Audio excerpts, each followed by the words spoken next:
جو لوگ اللہ پر ایمان لائیں کہیں کہ ہمارا رب اللہ ہے، پھر اس پر جم جائیں، ان پر فرشتوں کا نزول ہوتا ہے، نہ کوئی غم کرو نہ خوف، خوشیاں مناؤ جنت کی جس کا تم سے وعدہ کیا گیا تھا۔ اللہ کی ربوبیت پر اطمینان جب انسان کو ہو جاتا، میرا رب اللہ ہے، ربی اللہ، انسان کے لیے نہ کوئی کھٹکا، نہ کوئی خطرہ، نہ کوئی خوف، نہ کوئی حزن۔ جو کچھ ہو رہا ہے کس کے اذن سے ہو رہا ہے؟ اللہ کے اذن سے۔ اللہ کے اذن کے بغیر پتہ تک نہیں ہلتا۔ یہ کوئی اندھا بہرا مادہ نہیں ہے جس سے مجھے کوئی خوف ہو۔ اندھا بھینسا چلا آ رہا ہو اس سے تو ڈرنے کا ہر انسان کو ڈرنا چاہیے، نہ معلوم کس کو ٹکر مار دے، لیکن نہیں، اس کائنات کو چلانے والا ایک سمیع و بصیر خدا ہے۔ وہ جو میرا دوست ہے، میرا ولی ہے، اللہ ولی الذین آمنوا یخرجہم من الظلمات الی النور، اللہ اہل ایمان کا ولی ہے، ساتھی ہے، پشت پناہ ہے، مددگار ہے، حمایتی ہے۔ بتائیے جسے یقین ہو جائے کہ اللہ میرا مددگار، اللہ میرا محافظ، اللہ میرا پشت پناہ، اللہ میرا حمایتی، اس کے لیے کوئی خوف ہوگا؟ اس سے کوئی ڈر ہوگا؟ میں مثال دیا کرتا ہوں ایک بہت سادہ، پنجاب کے دیہات کی۔ تو بڑا چودھری ہے اور کوئی غریب کسان ہے، اس غریب کسان کے جانوروں کو ہر وقت اندیشہ ہوگا چوری کا، کوئی میری بھینس کھول کر نہ لے جائے، کوئی میرا بیل کھول کر نہ لے جائے۔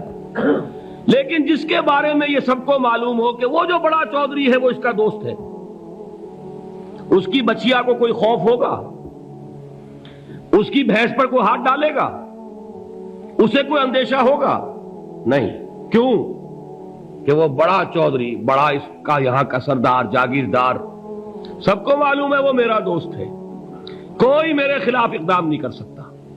اس دنیا میں یہ چھوٹی سی بات اگر آپ کے دلی اطمینان اور سکون کا باعث بن سکتی ہے تو ذرا تصور کیجئے۔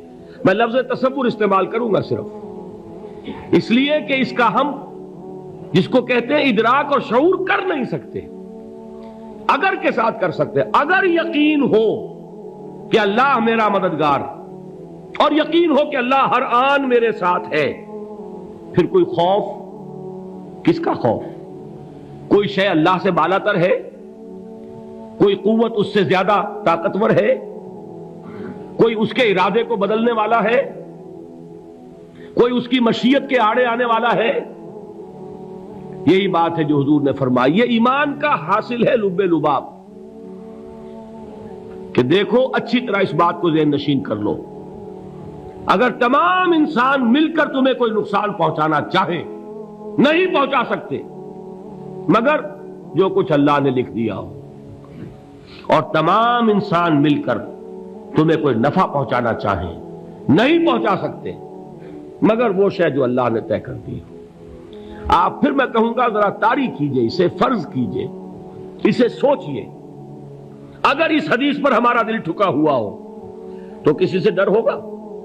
یہ مجھے نقصان نہ پہنچا دے، یہ میری رپورٹ خراب نہ کر دے، یہ میری انکریمنٹ نہ رکوا دے، یہ میرا یہ نہ بگاڑ دے، یہ میرا یہ نقصان نہ پہنچا دے۔ اس کا ڈر، اس کا ڈر، اس کا خوف، اس کی خوشامد، اس کے لیے جا کر طرح طرح سے اپنی عزت نفس کو ذلیل کروانا اس کے سامنے، یہ سب کچھ کیوں کرتا ہے انسان؟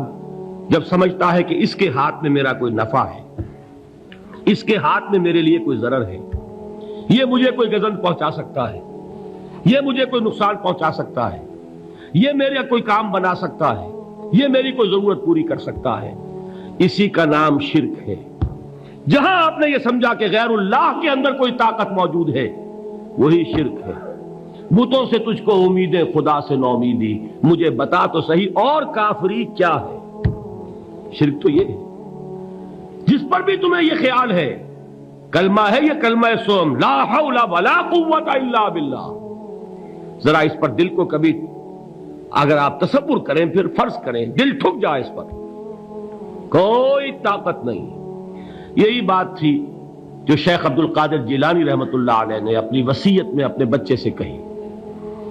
11ویں دینے والے ہیں، لیکن حضرت شیخ عبد القادر جیلانی کی وصیت اور تعلیمات کو کتنے لوگ ہیں کہ جانتے ہو؟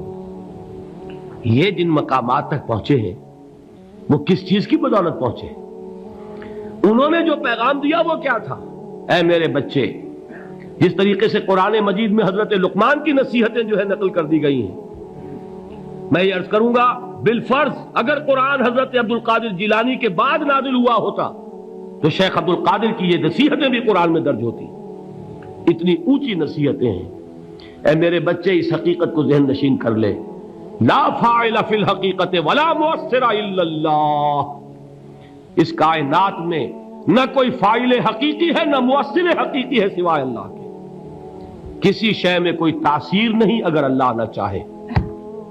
آگ جلا نہیں سکتی اگر اللہ نہ چاہے. پانی ڈبو نہیں سکتا اگر اللہ نہ چاہے. زہر ہلاک نہیں کر سکتا اگر اللہ نہ چاہے. کوئی چیز فائدہ نہیں پہنچا سکتی اگر اللہ نہ چاہے. تو در در پہ کیوں سر جھکاتے ہو؟ در در پر کیوں جبیں سائی کرتے ہو؟ سب کے سامنے کیوں ہاتھ پھیلاتے ہو؟ ایک اللہ سے مانگو، ایک اللہ کے سامنے زمین پر اپنی جبین رکھو. لا فاعل فی الحقیقت ولا مؤثر الا اللہ. نظر آتا ہے ہمیں کہ پانی پیاس بجھا دیتا ہے. پیاس بجھانے کی صلاحیت پانی میں نہیں ہے، اللہ کے اذن سے. کھانا بھوک مٹا دیتا ہے. بھوک مٹانے کی صلاحیت کھانے میں نہیں ہے، اذن رب میں ہے. دیکھیے یہی یقین تھا. حضرت موسیٰ علیہ السلام کا واقعہ یاد کیجئے. سامنے سمندر آ گیا ہے، قوم دیکھتی ہے پیچھے کہ گرد و غبار کا طوفان ہے. معلوم ہوا کہ فرعون اپنے لشکر سمیت آ گیا ہے. لشکر جب چلتا تھا تیز رفتاری کے ساتھ تو گرد و غبار کا جو طوفان اٹھتا تھا اس کا تصور کیجئے. اور لمحہ بلمحہ وہ قریب آ رہا ہے. پوری قوم نے کیا کہا؟ اے موسیٰ انا لمدرکون، اے موسیٰ ہم کو پکڑے گئے. قرآن مجید نے تو یہاں وہ باتیں نہیں لکھی ہیں، لیکن تورات میں یہ درج ہے کہ بنی اسرائیل جھگڑنے لگے، دست و گریبان ہو گئے موسیٰ کے ساتھ. موسیٰ ہمیں یہاں مروایا لا کر، اس سے تو ہم ہی بہتر تھے. وہاں کھانے کو ملتا تھا، زندگی تو تھی، بیگار ہم کر رہے تھے، موت تو نہیں تھی. اب جو کچھ ہوگا اس کا تصور کرو، جس طریقے سے ہمارے ٹکڑے اڑائے جائیں گے. تو لڑ رہے ہیں حضرت موسیٰ علیہ السلام سے. یہ تورات کی تفصیل ہے. قرآن میں صرف اتنا آیا ہے، پریشان ہو کر انہوں نے کہا انا لمدرکون، موسیٰ ہم تو پکڑے گئے. اس وقت موسیٰ کا جواب کیا ہے؟ کلا ان معی ربی سیہدین. نہیں، میرے ساتھ میرا رب ہے، وہ راستہ دے گا. بتائیے کہاں راستہ نظر آ رہا ہے؟ یہ ہے ایمان بالغیب. راستہ نظر نہ آئے تب اللہ پر یقین ایمان ہے. جیب میں پیسے ہوں اور تب دل کو اطمینان ہے تو ایمان کس پر ہوا؟ پیسے پر، اللہ پر نہیں. جب وسائل و ذرائع نہ ہو اور پھر یقین ہو کہ اللہ مسبب الاسباب ہے، وہ اسباب کا پابند نہیں ہے، وہ اسباب کا محتاج نہیں ہے، اسباب اس کے محتاج ہے. اگر یہ یقین ہے تو اللہ پر ایمان ہے. یہ نہیں ہے تو تمہارا ایمان اسباب پر ہے، وسائل پر ہے، ذرائع پر ہے، مادیات پر ہے، اللہ پر نہیں. اس وقت کہاں راستہ تھا؟ کوئی راستہ تھا؟ سمندر ہے اور ادھر سے لشکر آ گیا ہے. کلا ان معی ربی سیہدین.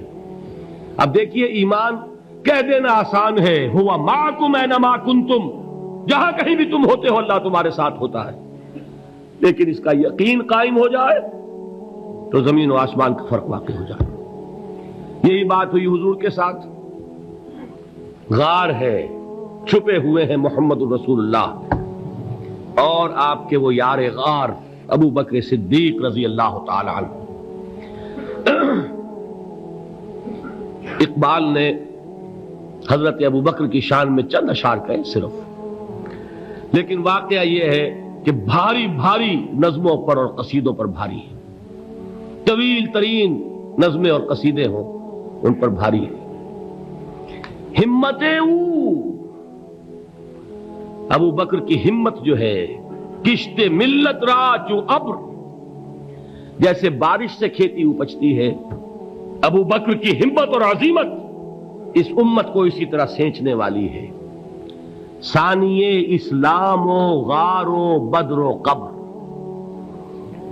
وہ دوسرے تھے اسلام میں، دوسرے پہلے کون تھے؟ انا اول المومنین، حضور فرماتے ہیں سب سے پہلا ایمان لانے والا میں، دوسرے ابو بکر۔ ویسے ہمارے ہاں یہ چلتا ہے اختلاف، حضرت علی پہلے ہیں کہ حضرت ابو بکر پہلے ہیں، لیکن اس میں بڑی خوبصورت تطبیق قائم کی ہے علماء نے، اور بہت صحیح ہے۔ چار کے بارے میں فیصلہ ہی مت کرو کہ کون پہلے ہے، ان کی ایک عجیب تقسیم کر دی ہے۔ آزاد مردوں میں، بالغ مردوں میں سب سے پہلے ابو بکر، بچوں میں سب سے پہلے علی، خواتین میں سب سے پہلے خدیجہ، اور غلاموں میں سب سے پہلے زید ابن حارثہ۔ بڑی پیاری تقسیم ہے، یہ چاروں ہی پہلے ہیں، ہر ایک کے لیے اولیت ہے۔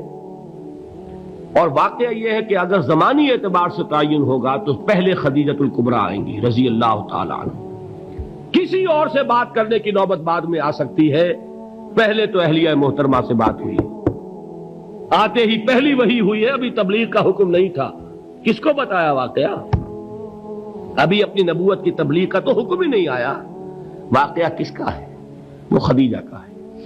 جب کہا ہے کہ خشیت علی نفسی، مجھے اپنی جان کا اندیشہ ہے، تو کیا جواب دیا خدیجہ نے رضی اللہ تعالی عنہا؟ وہ صدیقۃ الکبریٰ ہے، صدیقات جو ہے خواتین، ان میں چوٹی پر خدیجۃ الکبریٰ ہے رضی اللہ تعالی عنہا، اور صدیق جو مرد ہیں ان میں صدیق اکبر ہے ابو بکر صدیق رضی اللہ تعالی عنہ، لیکن صدیقات میں چوٹی پر۔ جب حضور نے فرمایا خشیت علی نفسی، کیا فرمایا، کیا عرض کیا، کیسے تسلی دی؟ نہیں نہیں، اللہ آپ کو ضائع نہیں کرے گا، آپ غریبوں کے ہمدرد ہیں، آپ مساکین کے تکالیف رفع کرنے والے ہیں، آپ بیواؤں کی سرپرستی کرتے ہیں، آپ مسافروں کی خدمت کرتے ہیں، اللہ آپ کو ضائع نہیں کرے گا۔ یہ یقین ہے اس خاتون کے اندر۔ خیر وہ ایک علیحدہ بات ہو جائے گی۔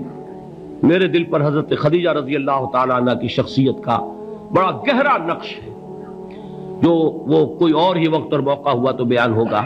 بہرحال اقبال نے ایک مصرے میں جو چار اولیتیں جمع کر دی ہیں، ہمتیں او کشت امت را چو ابر، ثانی اسلام و غار و بدر و قبر۔ اسلام میں حضور کے بعد پہلے کون؟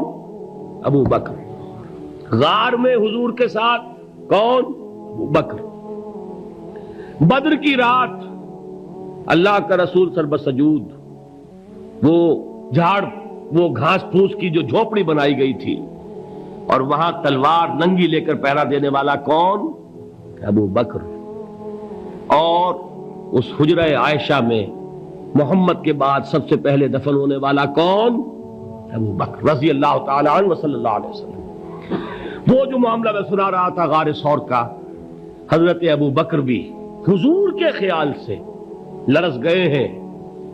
آپ کو یاد ہوگا کہ جا کر پہلے تمام جتنے سوراخ تھے انہیں بند کیا ہے، ایک سوراخ رہ گیا تھا جس کو بند کرنے کے لیے کوئی کپڑا نہیں تھا، وہاں اپنی ایڑی رکھی ہے، تب کہا ہے حضور سے تشریف لائیے، اور اپنے زانو پر حضور کو لٹایا ہے، اور وہاں کسی موذی جانور نے کاٹا ہے، حضور کی آنکھ لگ گئی تھی، اس وقت اس بل کے اندر جو بھی بچھو ہے کیا ہے واللہ عالم، اس نے کاٹا ہے، اس کی تکلیف کی وجہ سے ابو بکر کی آنکھوں سے آنسو ٹپک گئے، حضور کے چہرے مبارک پر پڑے ہیں، تو حضور جاگے ہیں، معاملہ کیا ہے؟ ایڑی نہیں ہٹائی وہاں سے، مبادا وہ جانور وہاں سے نکل کر محمد الرسول اللہ کو کوئی گزن پہنچا دے، ابو بکر کی ایڑی ہے، جس طرح چاہے کھا لے، ختم کر دے، جان نکل جائے تب کوئی آنچ آئے، محمد پر تو آئے، لیکن جیتے جی نہیں۔ وہ ہے ابو بکر۔ حضور کے خیال سے اس وقت حضور نے پھر اپنا لعاب دہن لگایا ہے، اور اس سے پھر آپ کی تکلیف ختم ہوئی۔ جیسے خیبر میں حضرت علی کی آنکھ دکھ رہی تھی، اس کو جو شفا حاصل ہوئی ہے وہ بھی حضور کے لعاب دہن سے ہوئی۔ تو بہرحال اس وقت انہوں نے کہا ہے کہ اے نبی یا رسول اللہ، اگر اس وقت ان میں سے کسی نے غیر ارادی طور پر بھی اپنے قدموں کی طرف جھانک لیا تو پکڑے جائیں گے۔ کیا جواب تھا اللہ کے رسول کا؟ لا تحزن ان اللہ معنا، اللہ ہمارے ساتھ ہے، کیوں گھبراتے ہو ابو بکر؟ یہ ہے ایمان باللہ، میرا مالک اللہ، میرا رازق اللہ، میرا محافظ اللہ، میرا مددگار اللہ، میرا پشت پناہ اللہ، میرا دوست اللہ۔ یہ دوستی ہے اللہ کی جو لب لباب ہے، حاصل ہے ایمان کا، اسی کا نام ولایت ہے۔ اولیاء اللہ کے سروں پر سینگ نہیں ہوتے، جس کے دل میں ایمان راسخ ہو چکا ہو وہی اللہ کا ولی ہے، جسے اللہ پر یقین ہو چکا ہے وہی اللہ کا ولی ہے، جسے یقین ہے اللہ میرے ساتھ ہے، میرا مددگار، میرا پشت پناہ، میرا ساتھی، میرا دوست، میرا محبوب، میرا محب۔ اللہ اہل ایمان سے محبت کرتا ہے۔ واللہ یحب الصادقین، ان اللہ یحب الذین یقاتلون فی سبیلہ صفا کانہم بنیان مرصوص۔ اللہ محبت کرنے والا، اہل ایمان محبوب، اور اہل ایمان محبت کرنے والے اللہ محبوب۔ والذین آمنوا اشد حبا للہ۔